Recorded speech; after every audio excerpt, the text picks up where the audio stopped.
तो ये विद्युत का चालन आसानी से करने लगते हैं, यानी कि ये जलीय विलयन और गलित रूप में विद्युत को एक जगह से दूसरी जगह भेज देते हैं। लेकिन अगर ठोस अवस्था में होंगे, ठीक है, ठोस अवस्था में विद्युत का चालन नहीं करते, सिर्फ जलीय विलयन और गलित रूप में ये आयनिक जो भी विद्युत है उसका चालन करते हैं। ठीक है, धातु के भौतिक और रासायनिक गुणधर्मों के बाद अब देखते हैं धातुओं की प्राप्ति हमें कहां से होती है, किस प्रकार से होती है, इसकी विधि क्या है धातु प्राप्त करने की, और धातु जो है वो किस अवस्था में मिलते हैं, ठीक है, उनका निष्कर्षण किस प्रकार से किया जाता है, ये सारी चीजें। तो अगला विषय है हमारा पाठ में धातुओं की प्राप्ति। धातुओं की जो प्राप्ति है, ये जो पूरा प्रोसेस है, जो ये पूरी विधि है, उसको धात्विकी भी कहा जाता है। तो इसको समझने के लिए हमें सबसे पहले समझना पड़ेगा कुछ शब्दों को, उनकी परिभाषाओं को। इसमें सबसे पहले आता है खनिज। खनिज क्या होता है?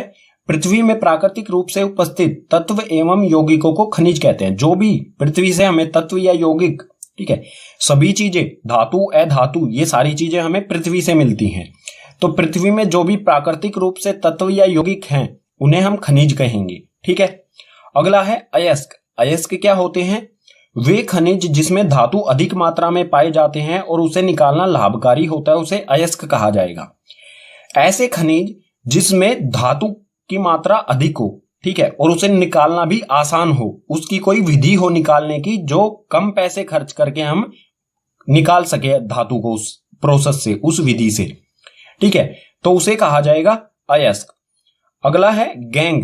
गैंग क्या होता है? पृथ्वी से निकाले गए अयस्कों में रेत, मिट्टी आदि जैसी अशुद्धियां पाई जाती है, जिन्हें गैंग कहा जाता है। जो भी हमें पृथ्वी से अयस्क मिलते हैं उसके साथ हमें बहुत सारी अशुद्धियां मिलती हैं, जैसे रेत हो गया, रेत, मिट्टी या फिर कंकड़ पत्थर, ऐसी चीजें जो हमारे काम की नहीं है, जो अयस्क के साथ हमें मिल गई हैं, ठीक है, उनको कहा जाएगा गैंग। ठीक है, धातुओं की प्राप्ति जो ये विधि है धात्विकी भी कहा जाता है इसे। ये 3 चरणों में की जाएगी। 3 चरण यानी कि 3 स्टेप्स में की जाएगी। ठीक है, चरण 1 क्या होगा?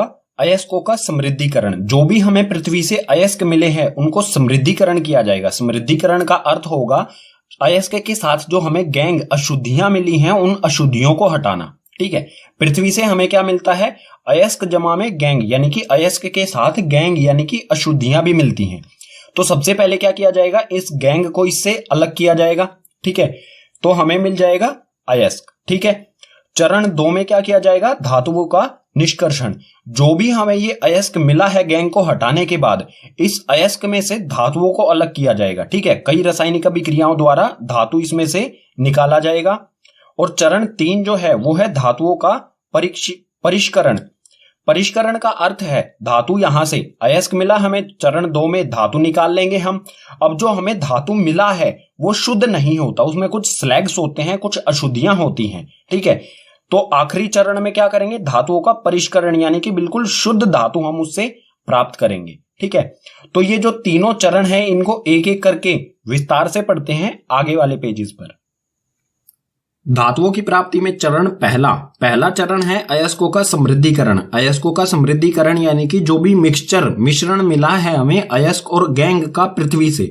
ठीक है, पृथ्वी से हमें क्या मिलता है? अयस्क और गैंग मिक्सचर मिलते हैं ये। ठीक है, मिश्रण मिलता है, तो इसमें से गैंग को हटाना और अयस्क को प्राप्त करना। सबसे पहले क्या करेंगे? अयस्क को प्राप्त करेंगे, गैंग को हटा देंगे इसमें से। तो ये किस प्रकार से किया जाता है? अनेक विधियों द्वारा ये किया जा सकता है। कई विधियां हैं इसकी। ठीक है, जैसे पानी से साफ करना, रेत मिट्टी जैसे जो भी गैंग होगा उसे पानी से साफ किया जा सकता है, या फिर जो अयस्क और गैंग है का मिश्रण है इसको पीस लिया जाए। ठीक है, पीसने के बाद छान कर किया जा सकता है, रसायनों का उपयोग करके किया जा सकता है, या फिर चुंबक के द्वारा किया जा सकता है। जो रेत मिट्टी है वो चुंबक की तरफ आकर्षित नहीं होती हैं, लेकिन ऐसा कोई अयस्क हो जो चुंबक की तरफ आकर्षित होता हो तो उसे चुंबक के द्वारा भी अलग किया जा सकता है।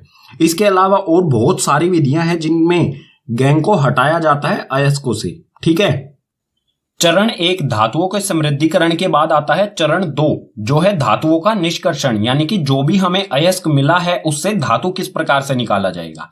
तो ये है यहाँ पर सक्रियता श्रेणी। इसमें सभी जो भी धातु हैं उनको किस प्रकार से निकाला जाएगा ये देखते हैं। जो अधिक क्रियाशील धातु हैं, यानी कि जो ऊपर वाले धातु हैं, सक्रियता श्रेणी में ऊपर वाले धातु जो अधिक क्रियाशील हैं, ये स्वतंत्र रूप में नहीं मिलते हैं, इनका विद्युत अपघटन किया जाता है। ठीक है, जो भी अधिक क्रियाशील धातु हैं उनका विद्युत अपघटन किया जाता है, यानी कि इनके अयस्कों का विद्युत अपघटन किया जाएगा और हमें शुद्ध धातु मिल जाएगा। ये किस प्रकार से किया जाएगा आगे वाले पेजेस पर हम पढ़ेंगे, ठीक है। अब बात आती है मध्यम क्रियाशील, जो ना तो ज्यादा क्रियाशील है और ना ही कम क्रियाशील है, जो धीरे धीरे अभिक्रिया करते हैं, उनको किस प्रकार से निष्कर्षण किया जाएगा या फिर कहें अयस्कों से निकाला जाएगा। जो भी मध्यम क्रियाशील धातुएं हैं वो या तो सल्फाइड अयस्क के रूप में होती हैं, या तो ऑक्साइड के अयस्क के रूप में, या कार्बोनेट अयस्क के रूप में।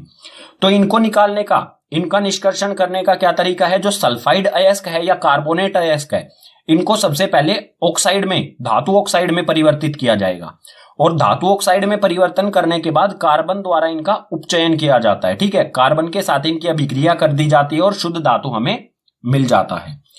अब आता है कम क्रियाशील। जो कम क्रियाशील धातु हैं उनका किस प्रकार से निष्कर्षण किया जाएगा।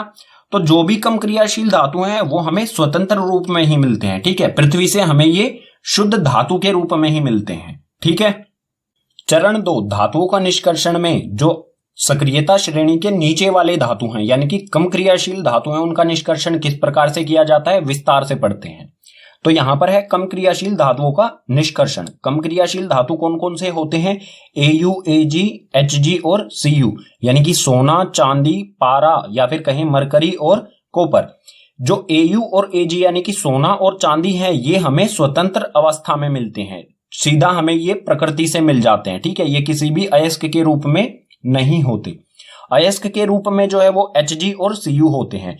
ये या तो ऑक्साइड के अयस्क के रूप में होंगे या सल्फाइड के अयस्क के रूप में होंगे। तो इनका निष्कर्षण किस प्रकार से किया जाएगा ये देखते हैं।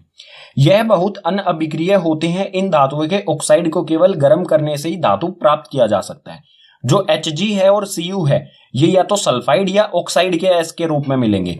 तो अगर सल्फाइड के अयस्क के रूप में है तो सबसे पहले इन्हें ऑक्साइड में बदली किया जाएगा, धातु ऑक्साइड में, और उसके बाद ऑक्साइड को बहुत कम ताप पर ही गर्म करने पर ये ऑक्सीजन को त्याग देते हैं और जो हमें धातु प्राप्त हो जाता है। उदाहरण देख लेते हैं इसके लिए।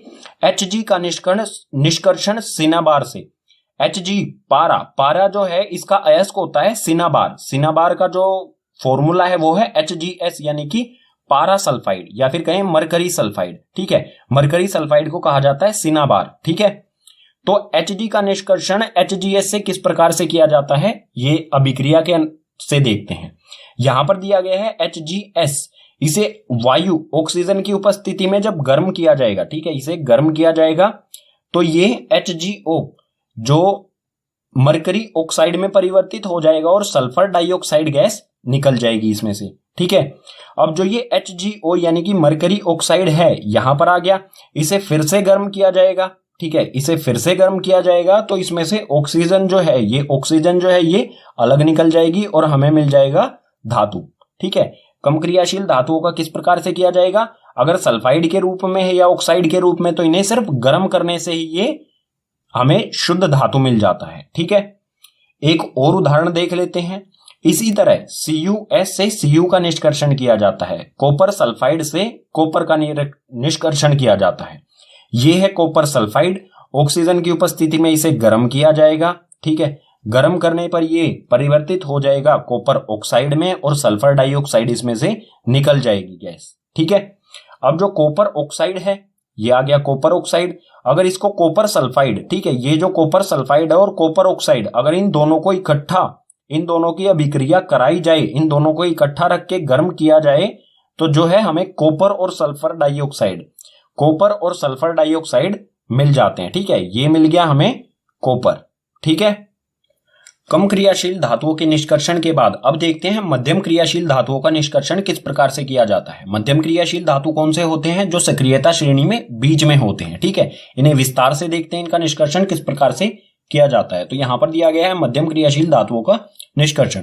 मध्यम क्रियाशील धातु होते कौन कौन से हैं, तो इसमें होता है Zn हो गया, Fe हो गया, इसी प्रकार से और भी धातु, ठीक है।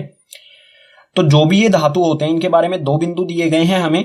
यह धातु या तो सल्फाइड या तो कार्बोनेट अयस्क के रूप में पाए जाते हैं, ठीक है। जो भी ये धातु हैं इनके अयस्क कौन से होते हैं, या तो सल्फाइड होगा या कार्बोनेट अयस्क के रूप में हमें मिलेंगे। इन धातुओं के ऑक्साइड से प्राप्त करना अधिक आसान होता है। जो भी ये धातु हैं, मध्यम क्रियाशील धातु हैं, इनके ऑक्साइड से इन धातुओं को प्राप्त करना आसान होता है। यानी कि क्या कहना चाह रहे हैं, जो सल्फाइड अयस्क होगा या कार्बोनेट अयस्क होगा, सबसे पहले क्या किया जाएगा, इन सल्फाइड अयस्क को या कार्बोनेट अयस्क को धातु ऑक्साइड में बदला जाएगा, ठीक है। और उसके बाद धातु ऑक्साइड को से हम धातु प्राप्त कर लेंगे, ठीक है। सल्फाइड अयस्क से धातु का निष्कर्षण, सबसे पहले देखते हैं जो सल्फाइड अयस्क होता है उससे धातु का निष्कर्षण किस प्रकार से किया जाता है। अगले पेज पर देखेंगे कार्बोनेट अयस्क से धातु किस प्रकार से निष्कर्षण किया जाता है, ठीक है। तो यहां पर है सल्फाइड अयस्क से धातु का निष्कर्षण। सल्फाइड अयस्क से धातु का जो निष्कर्षण है उस प्रोसेस को, उस प्रक्रिया को कहा जाता है भर्जन प्रक्रिया, ठीक है। ये क्या होता है, सल्फाइड अयस्क को वायु की उपस्थिति में अधिक ताप पर गर्म करने पर यह ऑक्साइड में बदल जाता है, ठीक है। जो भी सल्फाइड, किसी भी धातु का सल्फाइड अयस्क है, उसको अधिक ताप पर वायु की उपस्थिति में अगर गर्म किया जाएगा तो ये ऑक्साइड में बदल जाएगा, धातु ऑक्साइड में बदल जाएगा, ठीक है। एक उदाहरण ले लेते हैं। उदाहरण में दिया गया है यहां पर ZnS यानी कि जिंक सल्फाइड, जो कि एक मध्यम क्रियाशील धातु है, ठीक है। जिंक सल्फाइड का जो अयस्क है इसको ऑक्सीजन की उपस्थिति में अधिक तापमान इसे दिया जाएगा, अधिक ताप पर इसे गर्म किया जाएगा वायु की उपस्थिति यानी कि ऑक्सीजन की उपस्थिति में, तो ये बदल के हो जाएगा ZnO यानी कि जिंक ऑक्साइड, और साथ में सल्फर डाइऑक्साइड जो गैस है वो निकल जाएगी। हमें यहां पर क्या मिल गया, जिंक ऑक्साइड, ठीक है। आगे वाले पेजेस पर हम देखेंगे कि जिंक ऑक्साइड से धातु किस प्रकार से निकाला जाता है, ठीक है। पीछे वाले पेज पर हमने पढ़ा था जो सल्फाइड के अयस्क होते हैं मध्यम क्रियाशील धातुओं के, उनसे धातु ऑक्साइड किस प्रकार से बनाया जाता है, ठीक है। पहले क्या किया जाएगा, धातु ऑक्साइड में परिवर्तन करेंगे दोनों का, सल्फाइड का भी और कार्बोनेट का। तो कार्बोनेट के अयस्क से धातु ऑक्साइड किस प्रकार से बनाया जाता है यही देखते हैं। कार्बोनेट अयस्क से धातु का निष्कर्षण, जो कार्बोनेट अयस्क से धातु का निष्कर्षण किया जाता है इस प्रोसेस को कहा जाता है निस्तापन, ठीक है। यानी कि कार्बोनेट अयस्क, धातु कार्बोनेट का जो अयस्क है उसको धातु ऑक्साइड में बदली करना, उसको कहा जाएगा निस्तापन। तो कार्बोनेट अयस्क को वायु की सीमित मात्रा या फिर कहें अनुपस्थिति में अधिक ताप पर गर्म करने पर यह ऑक्साइड के रूप में परिवर्तित हो जाता है। जो भी कार्बोनेट का अयस्क होता है, धातु कार्बोनेट का जो भी अयस्क है, अगर उसको या तो वायु हो ही ना या फिर सीमित मात्रा में वायु हो, इसमें गर्म किया जाएगा तो वो ऑक्साइड, धातु ऑक्साइड में परिवर्तित हो जाएगा, ठीक है। इसका एक उदाहरण देख लेते हैं। यहां पर दिया गया है ZnCO3 यानी कि जिंक कार्बोनेट। ये जो अयस्क है इसको गर्म किया जाएगा, ठीक है। इसमें यहां पर क्या है, ऑक्सीजन पहले से ही है, O3 है, तो इसको वायु की यानी कि ऑक्सीजन की अनुपस्थिति में, जहां पर ऑक्सीजन ना हो वहां पर इसे गर्म किया जाएगा, तो ये बदली हो जाएगा ZnO यानी कि जिंक ऑक्साइड में, और कार्बन डाइऑक्साइड जो गैस है वो बाहर निकल जाएगी। जो भी प्रोसेस था, पीछे वाला जो भर्जन था, सल्फाइड अयस्क को धातु ऑक्साइड में हमने ZnO में बदला था, और निस्तापन विधि द्वारा यानी कि कार्बोनेट अयस्क को भी हमने किस में बदल लिया, ZnO यानी कि ऑक्साइड में। तो भर्जन और निस्तापन विधियों से हमने धातु ऑक्साइड प्राप्त हुआ। जो भी अब धातु ऑक्साइड है, धातु ऑक्साइड से धातु किस प्रकार से प्राप्त किया जाएगा ये देखते हैं अगले पेज पर। मध्यम क्रियाशील धातुओं के सल्फाइड और कार्बोनेट अयस्क को हमने भर्जन और निस्तापन विधि से धातु ऑक्साइड में परिवर्तित किया। अब जो भी हमें धातु ऑक्साइड मिला था उदाहरण में, भर्जन से भी हमें क्या मिला था, ZnO, और निस्तापन से भी हमें ZnO ही मिला था, ठीक है, उदाहरण जो हमने लिया था। तो अब ये जो ZnO है इसमें से ऑक्सीजन को हटा के किस प्रकार से धातु प्राप्त किया जाएगा ये देखते हैं। तो धातु ऑक्साइड का अपचयन, जो भी ये धातु ऑक्साइड है इसका किया जाएगा अपचयन। अपचयन के बारे में आप पाठ 1 में पढ़ चुके होंगे। अपचयन का अर्थ क्या होता है, ऑक्सीजन को हटाना, ठीक है। अपचयन का अर्थ होता है ऑक्सीजन को हटाना, किसी भी चीज से ऑक्सीजन का हटना अपचयन कहलाता है। और ये किस प्रकार से किया जाता है, अपचयन के लिए कुछ अपचायकों का उपयोग किया जाता है। अपचायक क्या होते हैं, ठीक है, जो भी अपचयन है उसके लिए कुछ अपचायकों का प्रयोग किया जाता है। अपचायक वो होते हैं जो ऑक्सीजन को अपनी तरफ खींच लेते हैं। और अपचायक के अगर कुछ उदाहरण की बात करें, कुछ अपचायक के उदाहरण जैसे कार्बन जो है वो ऑक्सीजन को अपनी तरफ खींच लेता है और बनाता है कार्बन मोनोऑक्साइड। इसी प्रकार से कार्बन मोनोऑक्साइड भी ऑक्सीजन को खींच लेता है, बनाता है कार्बन डाइऑक्साइड। और जो H2 है, हाइड्रोजन भी अपनी तरफ खींच लेता है ऑक्सीजन को और बनाता है H2O यानी कि जल। एक इसका उदाहरण ले लेते हैं, ठीक है। ये था हमारा ZNO। अगर ZNO की C के साथ यानी कि कार्बन के साथ, कार्बन को जो है वो कोक भी कहा जाता है, ठीक है। तो इसकी अभिक्रिया अगर कार्बन के साथ कराई जाए तो कार्बन जो है, ऑक्सीजन जो है वो कार्बन के साथ चला जाएगा, ठीक है। और हमें मिलेगा शुद्ध, यानी कि हमें मिलेगा धातु और मिलेगा कार्बन मोनोऑक्साइड। ये गैस होती है, ये गैस निकल जाएगी और हमें धातु मिल जाएगा।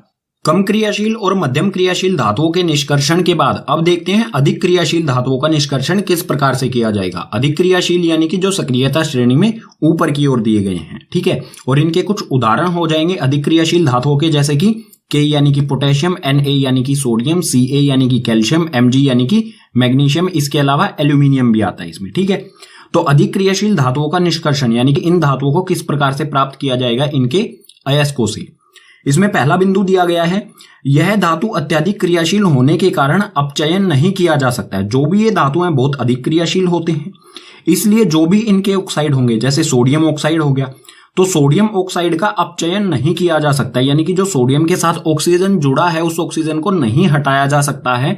जो भी हमारे उपचायक होते हैं, उपचायक कौन कौन से होते हैं, जैसे कार्बन हो गया, कार्बन मोनोऑक्साइड हो गया, या फिर हाइड्रोजन, इनके द्वारा ऑक्सीजन को नहीं हटाया जा सकता है, ठीक है। यानी कि जो भी ये विधि है, ऑक्सीजन अपचयन विधि, इस पर लागू नहीं होगी।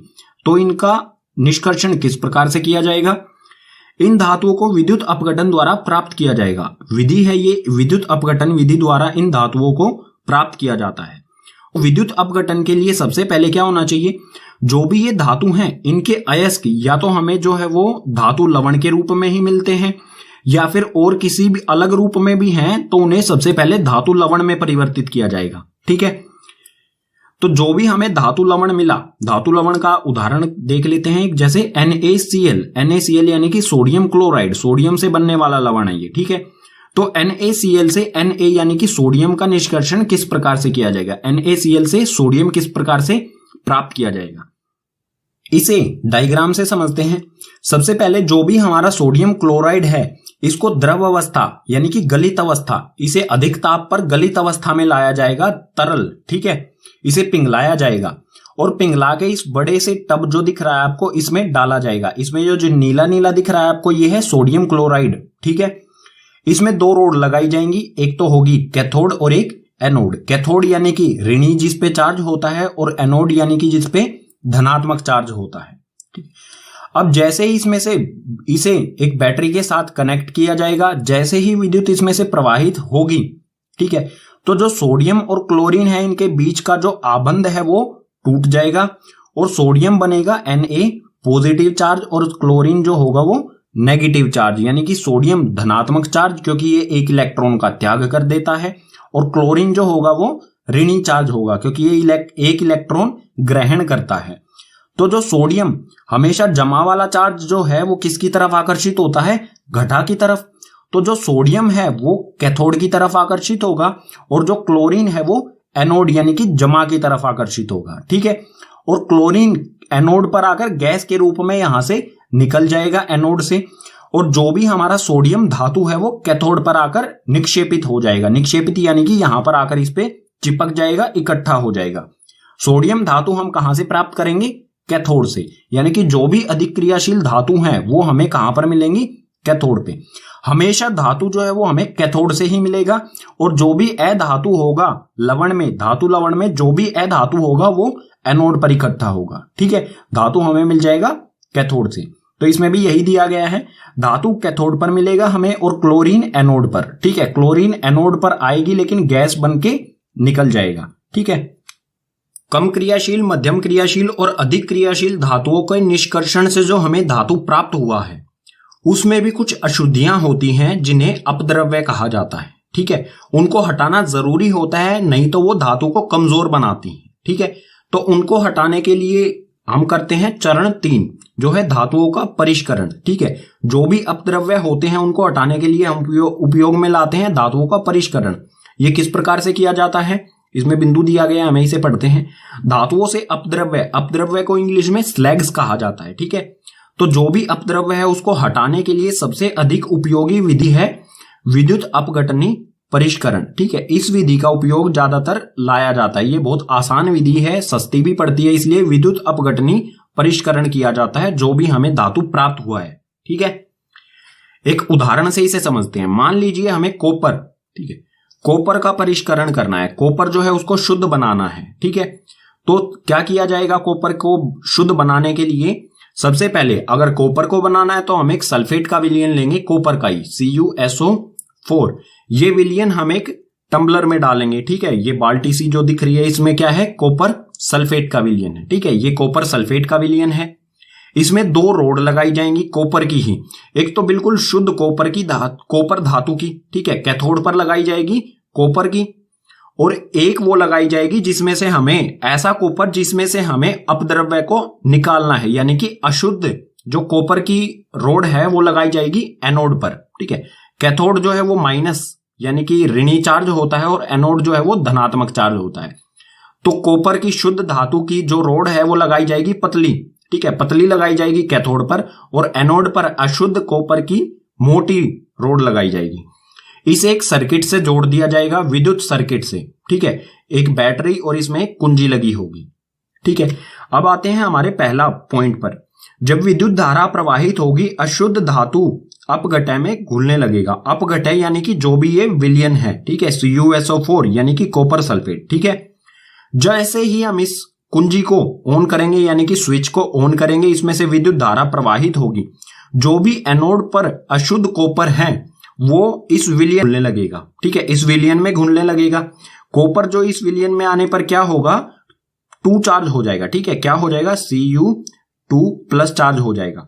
और एनोड जो है यहां पर एनोड पर बचेंगे 2 इलेक्ट्रॉन। ठीक है, ये इस तरह से टूट जाएगा, 2 इलेक्ट्रॉन्स में टूट जाएगा। ठीक है, जो कॉपर ये वाला पार्ट है ये विलयन में घुल जाएगा और 2 इलेक्ट्रॉन है सर्किट से होते हुए कैथोड पर आ जाएंगे।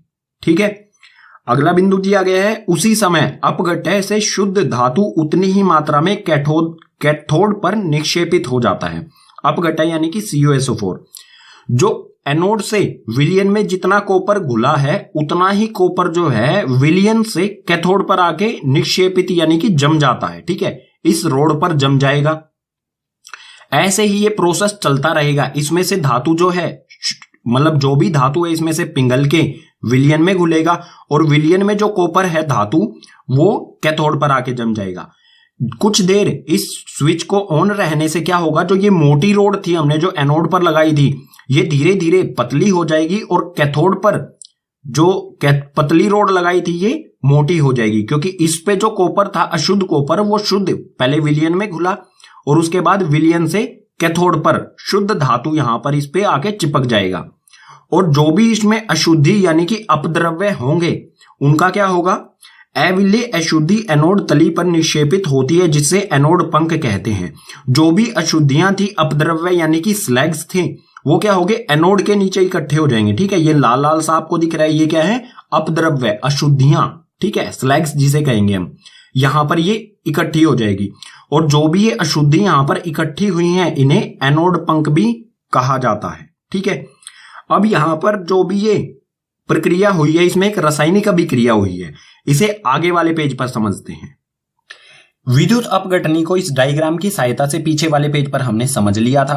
अब देख लेते हैं एनोड पर और कैथोड पर जो अभिक्रिया हुई वो किस प्रकार से हुई। ठीक है, तो एनोड ये इंग्लिश में लिखा गया है, कोई फर्क नहीं पड़ता, इसे लिख देते हैं एनोड। ठीक है, और ये कैथोड। तो एनोड पर क्या हुआ? जो भी अशुद्ध कॉपर था, ठीक है, जो भी अशुद्ध कॉपर था उसने 2 इलेक्ट्रॉन त्याग दिए। जैसे ही स्विच कुंजी को ऑन किया गया इसने 2 इलेक्ट्रॉनों का त्याग कर दिया। ठीक है, ये है कॉपर। जैसे ही विद्युत धारा इसमें से प्रवाहित की गई तो कॉपर जो है वो 2 धन आयन बनाता है। ठीक है, क्योंकि इसने 2 इलेक्ट्रॉनों का त्याग कर दिया। और ये जो कॉपर है 2 पॉजिटिव यानी कि 2 धन आयन, ये जो है इस विलयन में घुल जाता है और जो इस विलयन में कॉपर होता है वो कैथोड पर आ जाता है। ठीक है, एनोड की अभिक्रिया ये हुई। कैथोड पर क्या हुआ? जो विलयन में कॉपर था, ठीक है, ये विलयन वाला कॉपर, इसके पास क्या है? 2 इलेक्ट्रॉन। ठीक है, 2 इलेक्ट्रॉन धनायन है। और जो एनोड पर इसने त्याग किए थे 2 इलेक्ट्रॉन, वो घूमकर इस सर्किट से किस पर आ जाते हैं?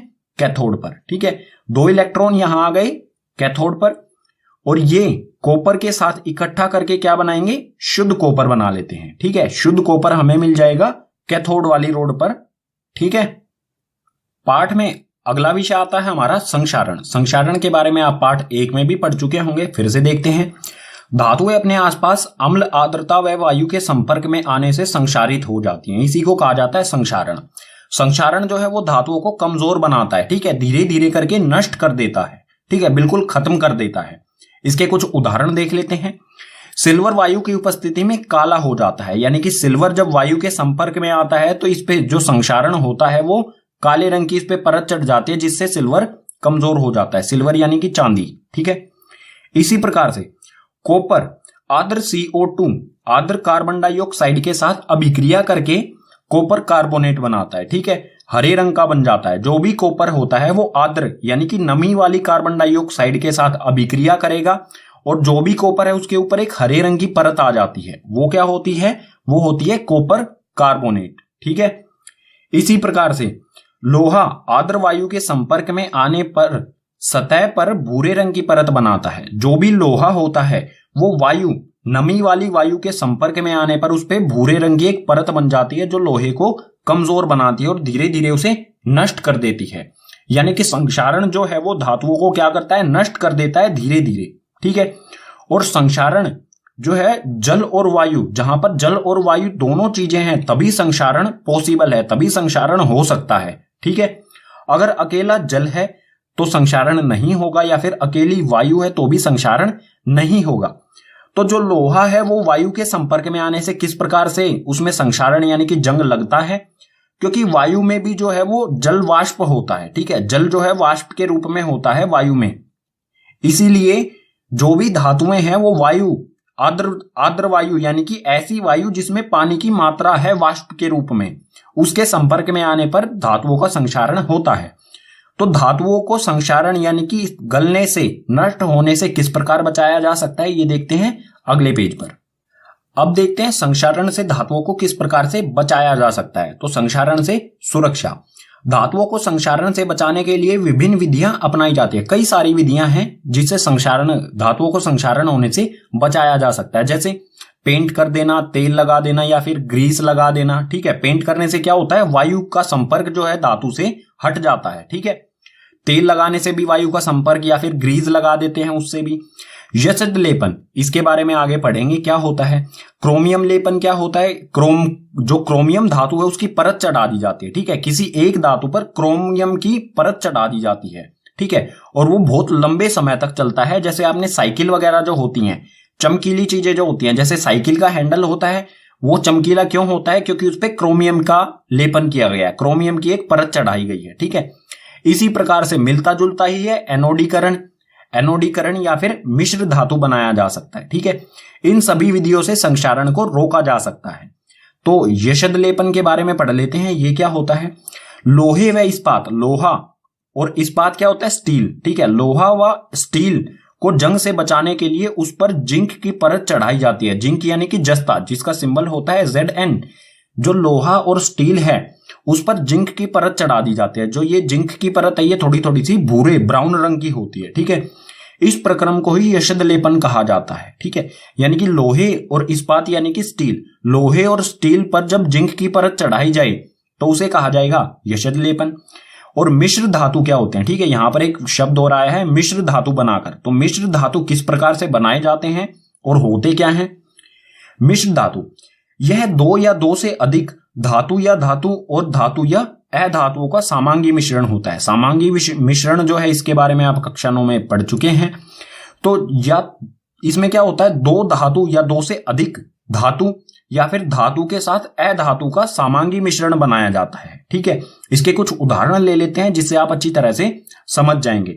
जैसे जो लोहा होता है, अगर लोहे में कार्बन मिला दिया जाए, कार्बन में 0.05% कार्बन मिला दिया जाए तो लोहा जो है कठोर हो जाता है और इसमें जो संक्षारण यानी कि जंग लगने का प्रक्रम होता है वो भी बहुत धीमा हो जाता है, लंबे समय तक चलता है ऐसा लोहा जिसमें कार्बन मिला दिया गया है। ठीक है, तो यहां पर क्या हुआ है, लोहा यानी कि धातु में अधातु को मिलाया गया है। ठीक है, इसी प्रकार इस्पात यानी कि स्टील, जो स्टील के बर्तन होते हैं हमारे रसोई घर में वो वाला इस्पात, ठीक है। स्टील, स्टील किस प्रकार से बनाया जाता है? लोहे में निकेल और क्रोमियम, ठीक है, ये है क्रोमियम, क्रोमियम मिलाया जाता है, ठीक है। लोहे में निकेल और क्रोमियम मिला करके इस्पात की स्टील का निर्माण किया जाता है। ये भी क्या है? स्टील क्या है? एक मिश्र धातु है। इसी प्रकार से पीतल, पीतल जो है वो कॉपर और जिंक यानी कि जस्ता, ठीक है, जिंक जिसका सिंबल होता है Zn, तो कॉपर में पीतल जो है उसमें क्या किया जाता है? कॉपर और जिंक का वो सामांगी मिश्रण होता है। इसी प्रकार से कांसा क्या होता है? कॉपर और टीन का सामांगी मिश्रण। ये सभी क्या है? मिश्र धातु। और मिश्र धातु जो बनाए जाते हैं उनका कारण क्या होता है? क्योंकि ये लंबे समय तक चलते हैं, इनमें संक्षारण, इनमें जंग जो भी है या संक्षारण कहें वो नहीं होता है। इन पे हमें किसी भी तरह का पेंट करने की आवश्यकता नहीं होती, ठीक है। इसी के साथ पाठ हो जाता है कंप्लीट। उम्मीद करूंगा आपको सभी पाठ के विषय समझ आए होंगे। अगर आपको सभी विषय समझ आए हैं तो इस वीडियो को अपने क्लासमेट के साथ शेयर कीजिए। अगर कोई भी ऐसा विषय रह गया है जो समझ नहीं आया है उसे कमेंट बॉक्स सेक्शन में मेंशन कीजिए। साथ ही एनसीईआरटी सॉल्यूशन और एनसीईआरटी के नोट्स, ठीक है, जो भी एग्जाम से रिलेटेड आपके नोट्स हैं उन दोनों का लिंक जो है वो डिस्क्रिप्शन बॉक्स में नीचे दिया गया है, ठीक है।